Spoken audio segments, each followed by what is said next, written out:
गुरुवार को फतेहपुर सीकरी स्मारक घूमने आई फ्रांसीसी पर्यटक की मौत अपने पीछे कई सवाल छोड़ गई है।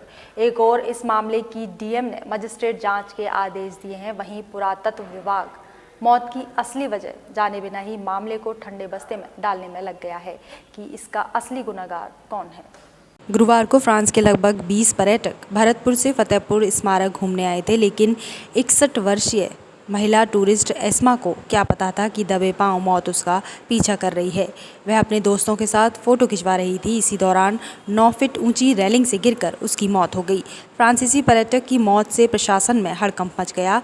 डीएम ने घटना की निष्पक्ष जांच हो सके इसके लिए मजिस्ट्रेट जांच के आदेश दिए थे, जो आमतौर पर होता आ रहा है। आनन फानन में मौत के रहस्य पर कैसे पर्दा डाला जाए, इसकी पुरातत्व विभाग ने रटी रटाई स्क्रिप्ट भी तैयार कर ली। स्क्रिप्ट को देखकर ऐसा लग रहा है कि विभाग कहीं दोषी नहीं है। जो भी दोष है वह पर्यटक का था। इतनी पाबंदी के बाद महिला पर्यटक कमजोर रेलिंग पर कैसे चढ़ गई? पुरातत्व विभाग अपनी गलती मानने को तैयार नहीं है। अगर वहां विभाग का गार्ड होता तो पर्यटकों को चढ़ने से रोकता तो शायद मौत का मंजर देखने को नहीं मिलता। जबकि बताया जा रहा है कि काफ़ी समय तक घायल पर्यटक को हॉस्पिटल ले जाने के लिए एम्बुलेंस भी दुर्घटना स्थल पर नहीं पहुंची थी।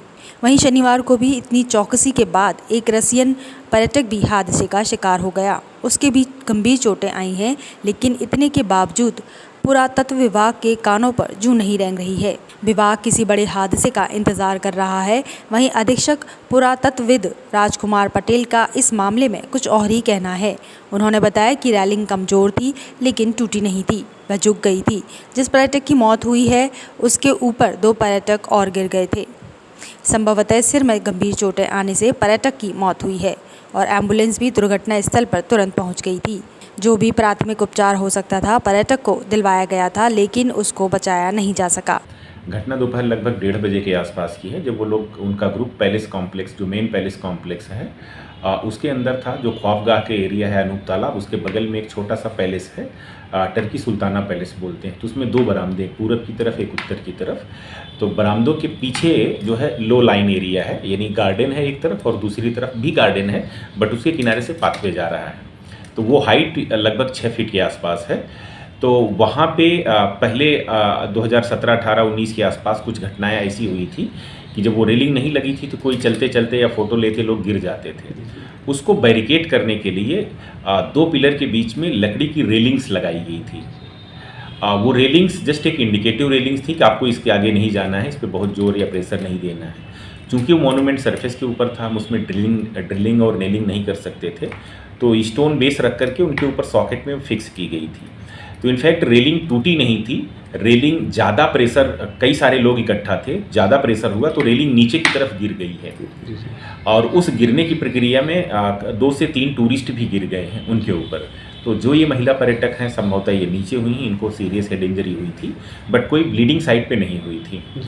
फिर उसके बाद स्टाफ इमीडिएट एक्शन में आया। वो लोग हमारी क्यूआरटी की टीम और गार्ड की टीम वहाँ पे पहुंची। उन्होंने सर ऐसा भी कुछ था कि एम्बुलेंस की सुविधा नहीं मिल पाई थी, इस तरीके से बात आ रही है। एम्बुलेंस वहाँ होती नहीं है। 1:30 की घटना है, 1:32 पे 2 मिनट बाद हमारी टीम वहाँ पे पहुँची है और हमारी क्यूआरटी 1:35 पे पहुँची है। 1:37 पे हमारे जो कमांडर हैं वहाँ पे सिक्योरिटी इंचार्ज, उन्होंने एम्बुलेंस को फ़ोन किया है। 1:37 पे 1:40 पे एम्बुलेंस का कंफर्मेशन आया है और 2:02 पे एम्बुलेंस पहुंची है।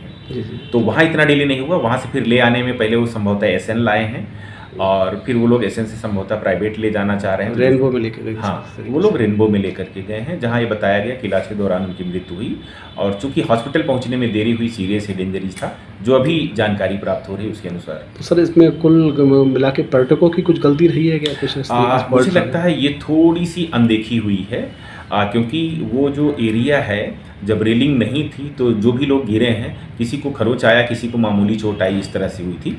उसी को प्रोटेक्ट करने के लिए रेलिंग लगाई गई थी। गार्ड वगैरह सर हमारे मौजूद थे क्या वहाँ पर? गार्ड इमीडिएट उस पॉइंट पे नहीं है, गार्ड आसपास के पॉइंट पे होते हैं, तो ड्यूटी के अलग अलग पॉइंट होते हैं। वो एरिया बहुत सेफ है। अगर उसमें वो जस्ट एक, हम उसको हादसा कह सकते हैं। रेलिंग की कंडीशन भी कल हम लोगों ने असेसमेंट किया है।